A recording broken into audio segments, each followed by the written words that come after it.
creator. Hindi ko naman talaga dati pangarap maging isang content creator.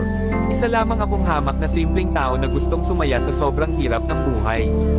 Kaya naisipan kong maglaro ng ML. Naalala ko dati pandemic pa noon at ML lang ang tanging libangan ko. Kaya naisipan kong i-upload mga pamigay skin ko sa Facebook at TikTok. Sobrang saya-saya ko noon dahil hindi ko inaasahan na aabot yun ng 100 likes at 500 views. Grabe iba yung saya noon. Kahit hindi ka pa sikat pero alam mong may sumusuporta sa'yo. Hanggang sa nanunood na ako ng mga streamers at TikTokers na naglalaro ng ML at mas lalo akong na-inspired gumawa ng mga contents tulad nila. Simula noon gumagawa na din ako ng sariling mga content ko sa TikTok at isa-isa na itong nagba-viral at nakikilala na ang pangalan kong si Athena Gaming sa pamimigay ng epic skin at diamonds. Kaya tinuloy-tuloy ko na ito. Kaya gumawa na din ako ng Facebook page para mas madami pa akong mapasayang mga sumusuporta sa akin ng lubos.